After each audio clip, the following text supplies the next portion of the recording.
بسم اللہ الرحمن الرحیم۔ محترم ناظرین، السلام علیکم۔ نبی کریم صلی اللہ علیہ وآلہ وسلم کی عمر 8 سال 8 ماہ تھی جب آپ کے دادا حضرت عبد المطلب کا انتقال ہوا۔ دادا کے انتقال کے بعد آپ اپنے چچا حضرت ابو طالب کی کفالت میں آ گئے اور 25 سال کی عمر تک ان کے ساتھ ان کے گھر میں رہے۔ اس دوران اپنی عمر کے 9ویں یا 11ویں سال پیغمبر اسلام تجارت کے سفر میں اپنے چچا ابو طالب کے ساتھ شام گئے۔ جس وقت حضرت ابو طالب نے تجارت کے لیے شام جانے کا ارادہ کیا، اس وقت عرب میں انتہائی گرمی پڑ رہی تھی۔ بالخصوص مکے سے شام تک کا راستہ انتہائی گرم راستہ تھا۔ سفر کے لحاظ سے بدترین موسم تھا، مگر تجارت کے اعتبار سے بہترین موسم تھا۔ حضرت ابو طالب کے اوپر پورے خاندان کی ذمہ داری تھی، بلکہ خانہ کعبہ میں آنے والے مہمانوں کا سارا خرچہ بھی جناب ابو طالب برداشت کرتے تھے، اس لیے تجارت کے سفر پر جانا ضروری تھا۔ حضرت ابو طالب تجارت کے سفر کی تیاری کر رہے ہیں۔ خاندان کے بزرگ یہ دیکھ کر حیران ہو گئے کہ ابو طالب کی تیاری اس طرح ہے کہ جیسے اپنے بھتیجے کو بھی ساتھ لے جانا چاہ رہے ہیں۔ خاندان کے ساتھی ایک دفعہ گھبرا گئے اور کہا کہ اے ابو طالب، کیا ارادہ ہے؟ کیا اپنے یتیم بھتیجے کو بھی ساتھ لے جاؤ گے؟ حضرت ابو طالب نے کہا، بے شک۔ خاندان کے بزرگ کہتے ہیں کہ یہ کیا غضب کر رہے ہو؟ راستہ اتنا خطرناک ہے کہ جوان آدمی کے لیے یہ راستہ طے کرنا مشکل ہے، اور کہاں 10 یا 12 سال کے بچے کو تم اتنی زحمت اور پریشانی میں لے کے جاؤ گے؟ صحرائی راستہ ہے، پانی نہیں ملتا، گرمی انتہائی شدید ہوتی ہے، چوروں اور ڈاکوؤں کا خطرہ ہوتا ہے، سواری کے جانور راستے میں گر گر کے مرتے رہتے ہیں، اپنے بھتیجے کو اس زحمت میں کہاں مبتلا کرو گے؟ حضرت ابو طالب کہتے ہیں کہ کچھ بھی ہو جائے میں اپنے بھتیجے کو اپنے ساتھ ہی لے کے جاؤں گا۔ یہاں کون ہے کہ جس کے حوالے میں اپنا بھتیجا کر کے جاؤں؟ کیا تمہیں پتہ نہیں کہ میرے لیے اب میری جان سے زیادہ قیمتی میرا بھتیجا ہے؟ اور اسی وقت میرے دل کو یقین اور سکون ہوگا جب میرا بھتیجا میرے ساتھ ساتھ رہے۔ یہ ایک امانت ہے کہ جو میرے سپرد کی گئی ہے۔ جناب ابو طالب کا عزم اور ارادہ دیکھ کر خاندان کے لوگ خاموش ہو گئے۔ حضرت ابو طالب نے پیغمبر اسلام کو لے جانے کا ارادہ کر لیا، کیونکہ یہاں چھوڑ کر جائیں تو دشمنوں کا خوف اور خطرہ ہے۔ خاندان والے کتنی ہی حفاظت کریں، مگر وہ تو اس طرح حفاظت کریں گے جیسے بزرگ بچوں کی حفاظت کرتے ہیں۔ اور حضرت ابو طالب کو معلوم ہے کہ یہ ایک عام بچہ نہیں ہے، کیونکہ عام بچے کی حفاظت اس طرح کی جاتی ہے کہ کہیں راستہ نہ بھول جائے، کوئی جانور حملہ نہ کر دے، اور زیادہ سے زیادہ یہ کہ کوئی اغوا کرنے والا اٹھا کر نہ لے جائے۔ مگر اس طرح تو حفاظت نہیں ہو سکتی کہ یہودی، عیسائی اور کاہن سب دشمن ہیں، ان سب سے بچے کو بچانا ہے۔ اس طرح بچے کی حفاظت کون کرے گا؟ حضرت ابو طالب ایک طرف تو ارادہ کر رہے ہیں کہ میں اپنے بھتیجے کو لے کے جاؤں گا، کیونکہ اس کے علاوہ حفاظت کا اور کوئی راستہ نہیں ہے۔ دوسری جانب یہ بھی دل میں خیال ہے کہ یہ راستہ کتنا تکلیف دہ راستہ ہے، اپنے یتیم بھتیجے کو اس زحمت میں کیسے ڈالوں؟ مگر اور کوئی حل نظر نہیں آ رہا۔ اپنی حد تک احتیاط کی اور اونٹ پر سواری کے لیے ایک انتہائی آرام دہ محمل بنائی۔ قافلہ تیار ہو کے مکے سے نکلا۔ حضرت ابو طالب کا دل دھڑک رہا ہے کہ تھوڑی دور کے بعد صحرائی علاقہ شروع ہو جائے گا۔ انتہائی بنجر اور ویران پہاڑیاں ہیں، دھوپ کی شدت سے اس طرح تپتی ہیں کہ جیسے آگ میں ڈال کے نکالا گیا ہو۔ دور دور تک پانی نہیں ملتا۔ اگر میرا بھتیجا کسی پریشانی میں مبتلا ہو گیا تو ایسا نہ ہو کہ میں مجرم قرار پاؤں۔ لیکن تھوڑی دور یہ قافلہ گیا تھا، حضرت ابو طالب کی پریشانی حیرت میں بدلنے لگی کہ یہ آج کیا واقعات پیش آ رہے ہیں۔ چاروں طرف انتہائی شدید گرمی ہے، لو کے جھکڑ چل رہے ہیں، مگر میرے بھتیجے کے سر پہ بادلوں کا ایک ٹکڑا اس انداز سے آ کے سایہ کر رہا ہے کہ اس کی رحمت کے سائے میں سارا قافلہ آ چکا ہے۔ پروردگار عالم کا وہ رسول جسے رحمت للعالمین بننا ہے، اس کو یہ سہولت بھی مل رہی ہے تو اکیلے رسول اس کا حصہ نہیں لے رہے، سارے ساتھیوں کو شریک کر رہے ہیں۔ بادلوں کا ٹکڑا پورے قافلے کے سر پہ سایہ کر رہا ہے، اور سایہ بھی ایسا کہ انتہائی ٹھنڈی ٹھنڈی ہوا اس طرح نکل رہی ہے کہ جیسے سر کے اوپر برف کا ٹکڑا چلا جا رہا ہے۔ گرم موسم، جلتی ہوئی لو اور تیز اور تپتی ہوئی دھوپ میں اگر کسی کو ایسا مقام مل جائے، اس سے پوچھئے کہ کتنا لطف و مزہ آتا ہے۔ سارا قافلہ حیران ہے، البتہ قافلہ یہ سمجھ نہیں پا رہا کہ اس کا سبب کون ہے۔ ابو طالب کو پتہ ہے کہ اس کا سبب کون ہے۔ اب اطمینان ہوا کہ دل میں جو خیال آیا تھا وہ کتنا غلط تھا۔ میں یہ سمجھ رہا تھا کہ بچے کی حفاظت مجھے کرنا ہے، یہ تو ذہن سے نکل ہی گیا کہ خدا کا نمائندہ ہے، اس کی حفاظت پروردگار عالم کرے گا۔ اگر یہ کسی قافلے میں بھی جائے تو قافلے والوں کا احسان اس پر نہیں ہوگا، بلکہ اس کی وجہ سے سارے قافلے والوں کو رحمتیں ملیں گی۔ اب یہ قافلہ چلا اور معجزات کے ساتھ چلا۔ آج تک یہ ہوتا آیا تھا کہ کوئی قافلہ ایسا نہیں کہ جو اتنی سواریاں لے کے جائے وہ خیریت کے ساتھ پہنچ جائے، کیونکہ راستے کے سفر میں کہیں اونٹ پیاس اور لو کی وجہ سے دم توڑ دیتے، اگرچہ صحرا کا جانور ہے مگر کہاں تک زحمت برداشت کرے، کہیں گھوڑے ہمت ہار جاتے ہیں۔ مگر یہ واحد قافلہ ہے کہ اس انداز سے چل رہا ہے کہ اگر چلتے چلتے سواری کا کوئی جانور تھکا تو اس سے پہلے کہ اس کی تھکن بڑھے، میرا بھتیجا اپنی سواری کے جانور سے اترتا ہے، تھکے ہوئے اونٹ پہ ہاتھ رکھتا ہے، پیاس سے ہانکتے ہوئے گھوڑے پہ ہاتھ رکھتا ہے، اور یہ جانور تازہ دم ہو کر ایک دفعہ پھر سے اس قافلے میں اس طرح شامل ہو جاتا ہے کہ جیسے ابھی ابھی طویل آرام کے بعد انہیں ان کے استبل سے نکال کے لایا گیا ہے۔ اور فقط یہی نہیں بلکہ راستے میں جتنے قافلے دائیں بائیں چل رہے ہیں سب کو پانی کا مسئلہ ہے، اور ایسا مسئلہ کہ چھوٹی سی ایک مشق خریدنے کے لیے سونے کی ایک اشرفی دینا پڑ رہی ہے۔ مگر ہمیں پانی کا مسئلہ ہی کہیں نہیں ہوا۔ جہاں ہم جاتے ہیں شام کے وقت آرام کرنے کی یا دوپہر کے وقت کچھ دیر سانس لینے کی ضرورت پڑتی ہے۔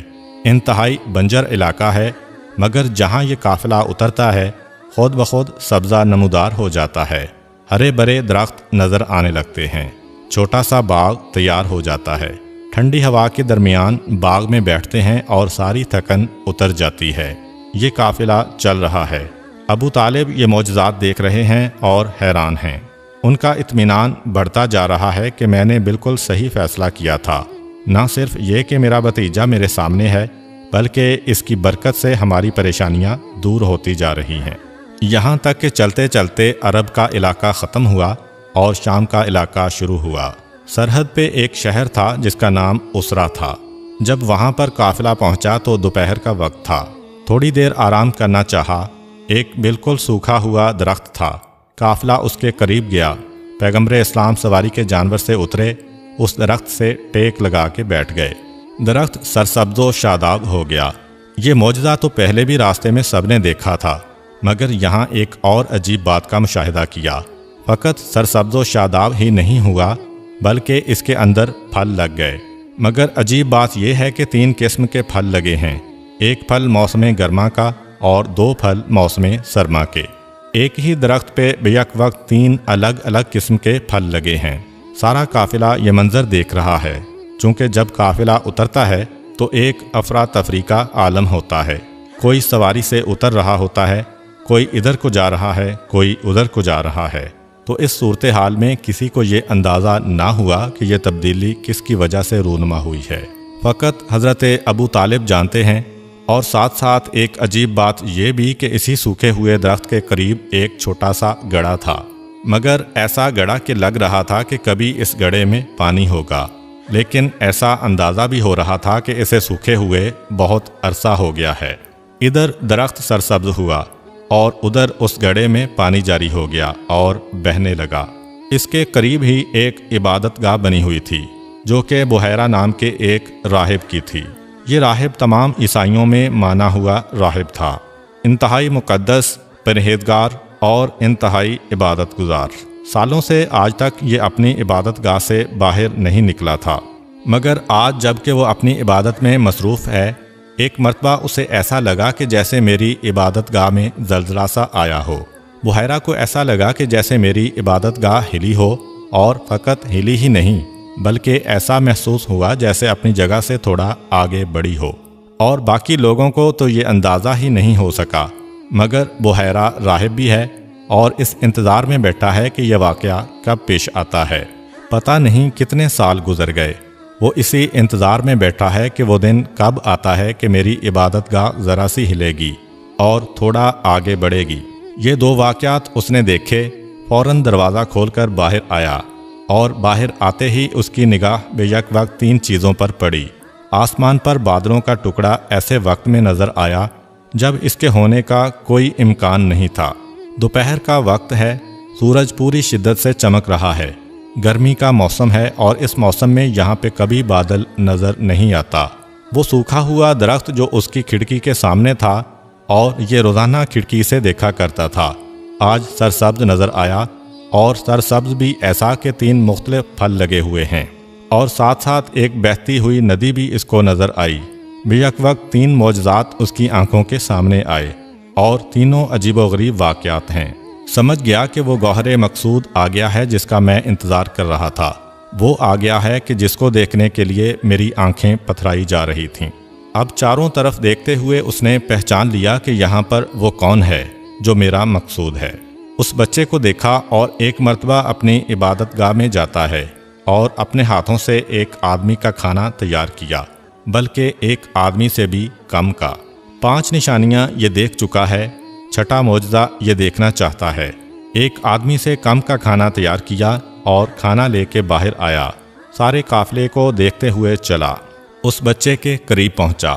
بحیرہ جیسے ہی اس بچے کے قریب آیا تو جناب ابو طالب تڑپ کر آگے آئے، کیونکہ حضرت ابو طالب کے سپرد یہ ذمہ داری کی گئی تھی کہ تمام دشمنوں سے بالخصوص یہودی عالموں اور عیسائی راہبوں سے اس بچے کو بچانا ہے۔ چنانچہ فوراً آگے آئے، ایسا نہ ہو کہ یہ میرے بھتیجے کو کوئی نقصان پہنچا دے۔ اگرچہ ابو طالب کو یہ یقین کامل ہے کہ پروردگار عالم حفاظت کر رہا ہے، مگر دلی محبت کی وجہ سے آگے آئے اور اپنے بھتیجے کے قریب آ کر کھڑے ہو گئے۔ بحیرہ کو پتہ چلا کہ یہ بچہ تنہا نہیں ہے، اس کا محافظ بھی ساتھ ہے۔ یہ بھی اس کو معلوم تھا کہ میں جس کی تلاش میں ہوں وہ اکیلا نہیں ہوگا۔ چنانچہ دل میں خیال آیا، ایک اور نشانی پوری ہوئی۔ سوال کرتا ہے کہ یہ کون ہے؟ جناب ابو طالب نے کہا کہ یہ میرا فرزند ہے۔ بحیرہ نے کہا کہ میں یہ چاہتا ہوں کہ اس وقت اس کی دعوت کروں، کیا میں یہ کھانا اسے کھلا سکتا ہوں؟ حضرت ابو طالب نے اجازت دے دی۔ بظاہر یہ بات بڑی عجیب لگ رہی ہے کہ یوں تو حضرت ابو طالب اتنی حفاظت کر رہے ہیں، مگر کھانے کی بات آئی تو فوراً اجازت دے دی، حالانکہ اس زمانے میں کسی کو نقصان پہنچانے کا یہ سب سے آسان طریقہ تھا۔ مگر اجازت اس لیے دی کیونکہ حضرت ابو طالب دیکھ چکے تھے کہ جب یہودی علماء نے پیغمبر اسلام کو دعوت دے کر بلایا اور نقصان دہ کھانا پیغمبر اسلام کو کھلانے کی کوشش کی گئی، مگر کھلانے والے کا ہاتھ دائیں بائیں جا رہا ہے، مگر پیغمبر کے ہونٹوں تک نہیں پہنچ رہا، تو ابو طالب کو یقین کامل ہے کہ کھانے میں اگر کوئی خرابی ہوگی تو میرے بھتیجے کو کوئی نقصان نہیں پہنچے گا۔ اب پیغمبر کے سامنے یہ کھانا رکھا گیا۔ پیغمبر اسلام نے یہ کھانا دیکھا اور بحیرہ سے کہا کہ میں اکیلا نہیں ہوں، میرے ساتھ میرے ساتھی ہیں، یہ کیسے ممکن ہے کہ میں اکیلا دسترخوان پر بیٹھ جاؤں؟ اب یہاں پر 2 روایتیں ہیں، پہلی یہ کہ بحیرہ نے جان بوجھ کر کم کھانا تیار کیا تھا، اور دوسری یہ کہ وہ پیغمبر اسلام کی دعوت کرنا چاہتا تھا، لیکن اتنے بڑے قافلے کے لیے کھانا تیار کرنا اس کے بس میں نہ تھا۔ چنانچہ جب رسول خدا نے کہا کہ میرے ساتھ میرے ساتھی بھی ہیں تو بحیرہ پریشان ہو گیا کہ اب کیا کیا جائے۔ پیغمبر اسلام کو کہتا ہے کہ میں نے آپ کی دعوت کی تھی اور میری اتنی حیثیت نہیں کہ میں ان سب کے لیے کھانا تیار کر سکوں۔ پیغمبر اسلام نے کہا کہ اچھا تو فقط مجھے اتنی اجازت دے دے کہ میں جس کو چاہوں اس کھانے میں شریک کر سکوں، یعنی میں تجھ سے یہ نہیں کہتا کہ سب کے لیے کھانا تیار کر کے لے آؤ، میں اپنے حصے میں سے دینے کے لیے تیار ہوں، لیکن پہلے تو مجھے اجازت دے دے۔ بحیرہ نے کہا کہ ہاں آپ کو اجازت ہے۔ پیغمبر اسلام نے سارے قافلے والوں سے کہا کہ آؤ آ کر یہاں بیٹھو اور میرے ساتھ کھانا کھاؤ۔ اگر کوئی بڑا یہ بات کہتا تو قافلے والے ایک دفعہ غصے میں آ جاتے کہ ایک آدمی سے بھی کم کا کھانا ہے اور ہمیں بلا رہے ہو، کیا ہمارا مذاق اڑا رہے ہو؟ مگر جیسا کہ آپ کو پتہ ہے کہ بچوں کی بہت سی باتیں انسان یوں بھی برداشت کر لیتا ہے۔ اب قافلے والوں کو تو معرفت نہیں ہے، چنانچہ سارا قافلہ آ گیا۔ بچے نے کہا ہے اور اس کی وجہ سے ہمیں فائدہ بھی بہت ہوا ہے، چلو کھانے میں شریک ہو جاتے ہیں۔ قافلہ الگ حیران ہے اور بحیرہ الگ پریشان ہے، اور ساتھ ساتھ خوش بھی ہے۔ جب یہ منظر دیکھا کہ 170 آدمی یہ کہہ کر کھڑے ہو گئے کہ آج ہم نے پہلی مرتبہ سفر میں پیٹ بھر کے کھانا کھایا ہے، مگر کھانا اتنے کا اتنا ہی پڑا ہے اور اسی حالت میں باقی ہے۔ بحیرہ نے جب یہ منظر دیکھا تو اسے یقین ہو گیا کہ میں صحیح منزل پہ پہنچ گیا ہوں۔ ہاتھ میں پنکھا لے کر اپنی عبادت گاہ سے باہر آیا تھا۔ پیغمبر اسلام کے پیچھے کھڑے ہو کر پنکھے کو ہلا رہا ہے۔ اب جو بحیرہ کو نہیں جانتے انہیں تو زیادہ حیرت نہیں ہوئی، مگر پھر بھی حیرت تھی کہ 10 سال کا بچہ ہے، 200 سال کا بزرگ اس کے پیچھے کھڑے ہو کر پنکھا ہلا رہا ہے۔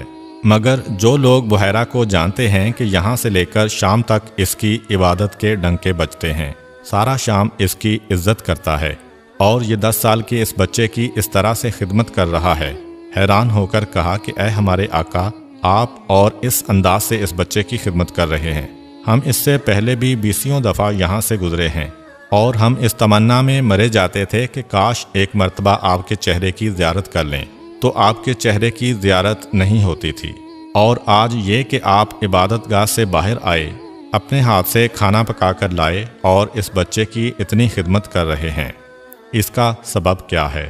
بحیرہ کہتا ہے کہ تمہیں کیا پتا کہ میں نے اپنی آنکھوں سے کیا منظر دیکھا ہے؟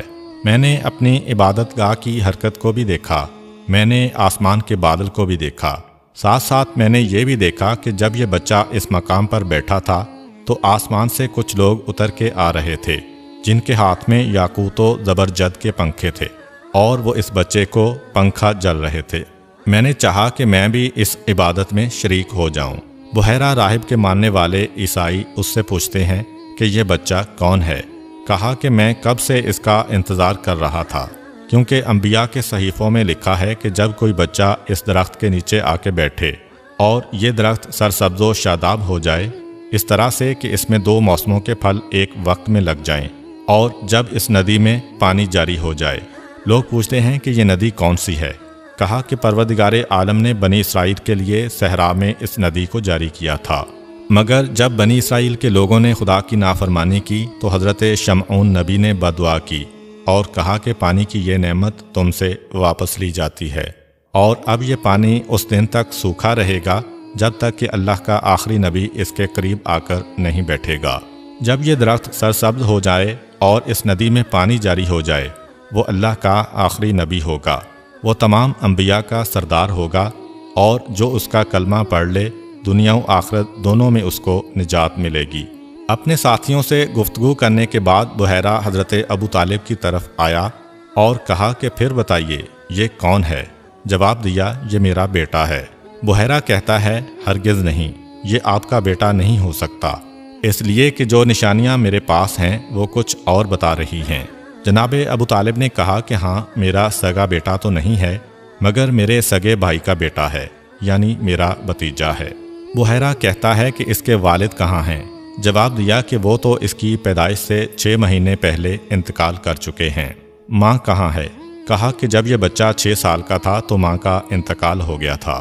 بحیرہ کہتا ہے کہ اے ابو طالب، خدا کی قسم اگر آپ کو صحیح معنوں میں معلوم ہو جاتا کہ یہ بچہ کون ہے تو آپ کبھی اس کو گھر سے باہر نہ نکالتے۔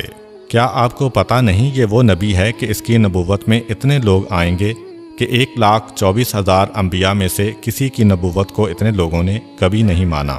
کیا آپ کو نہیں پتا کہ اسی کی نبوت پر قیامت آنے والی ہے؟ کیا آپ کو نہیں معلوم کہ اسی کا کلمہ ساری کائنات میں پڑھا جانے والا ہے؟ ابو طالب کہتے ہیں کہ مگر اس سے بچے کو گھر میں بٹھانے کا کیا تعلق؟ کہا کہ ساری دنیا کے یہودی اور عیسائی اس بچے کی تلاش میں ہیں، اور اگر وہ اسے پا جائیں تو ایک لمحے کے لیے زندہ نہ رہنے دیں۔ میں آپ کو پھر نصیحت کرتا ہوں کہ آپ اس بچے کو گھر واپس بھجوا دیجیے، اور خبردار اس کو باہر نہ نکالیے جب تک کہ یہ اعلان رسالت نہ کرے۔ اب یہاں پر بعض تاریخوں میں ملتا ہے کہ حضرت ابو طالب نے پیغمبر اسلام کو واپس بھجوا دیا، اور بعد میں ہے کہ اگر راستے کے معجزات نہ دیکھے ہوتے تو شاید ابو طالب بھی پریشان ہو جاتے، لیکن اتنے معجزات کو دیکھ کر ابو طالب کے دل میں اطمینان ہے کہ اس بچے کو کوئی نقصان نہیں پہنچا سکتا۔ بحیرہ کا شکریہ ادا کر کے چلے۔ یہ تو شام کے راستے میں پہلا شہر تھا۔ آگے بڑھے یہاں تک کہ شام کے دارالخلافہ میں داخل ہوئے۔ حضرت ابو طالب کہتے ہیں غالباً پروردگار عالم نے شام والوں پر یہ حجت تمام کرنا تھی، چنانچہ جب میرا بھتیجا شام کے اس شہر میں داخل ہوا تو مجھے خود ایسا لگا کہ جیسے اس شہر میں آسمان سے 14ویں کا چاند اتر کے آ گیا ہو، کیونکہ پورے شہر میں ایک روشنی پھیل گئی، اور ایسی روشنی کہ سارے لوگ اپنے گھروں سے نکل کے آ گئے، اور یہ دیکھ کر حیران رہ گئے کہ مکے سے آنے والے قافلے میں ایک نوجوان ہے جس کے چہرے سے نکلنے والا نور سارے شہر کو جگمگا رہا ہے۔ اب سارا شہر اس کے گرد جمع ہو گیا۔ یہ بڑا شہر ہے، ساری دنیا کے قافلے آتے ہیں، مگر ہر قافلے کو مسئلہ ہوتا ہے خریدار کو بلانا، لیکن یہاں الٹا معاملہ ہو گیا۔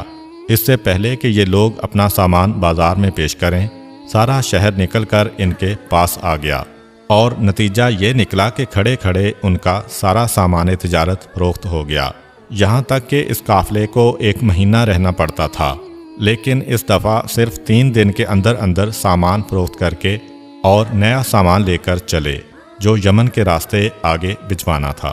شام کے پہلے شہر میں بھی عیسائی راہب ملا تھا، اور اس شہر میں بھی عیسائیوں کا سب سے بڑا راہب آیا ہوا تھا، جیسے آج کل پوپ ہوتا ہے۔ اس کا نام نستورا تھا۔ وہ بھی اس دن موجود تھا جس دن یہ چاند جیسی روشنی پھیلی تھی۔ وہ پیغمبر اسلام کے چہرے کو دیکھ کر ایسا متاثر ہوا کہ 3 دن تک پیغمبر اسلام کے قدموں میں بیٹھا رہا، یہاں تک کہ جب رات کو آرام کرنے کے لیے لوگ چلے جاتے تو وہ گھر نہیں جاتا تھا، وہ رسول کے دروازے کے سامنے زمین پر لیٹ جاتا تھا۔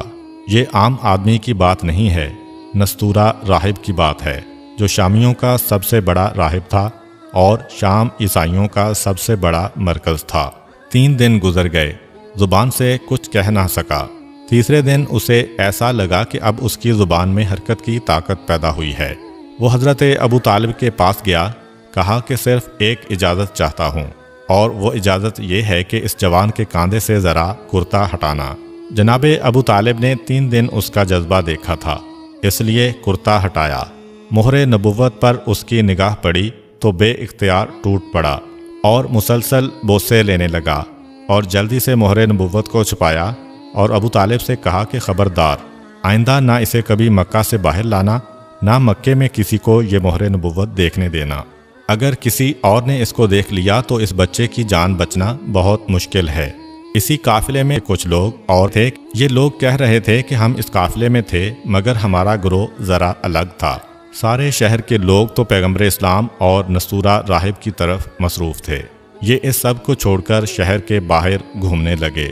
شہر کے باہر جو ہم گئے تو ہم نے دیکھا کہ کچھ اتنے کمزور قسم کے عبادت گزار بندے نظر آئے کہ جن کے چہرے کمزوری کی وجہ سے اتنے زرد تھے کہ ایسا لگ رہا تھا جیسے کسی نے زعفران مل دیا ہو، اور عبادت کی وجہ سے ان کے چہرے پر ایک نور تھا۔ انہوں نے ہمیں دیکھا تو پوچھا کہ مکے کے قافلے میں آئے ہو؟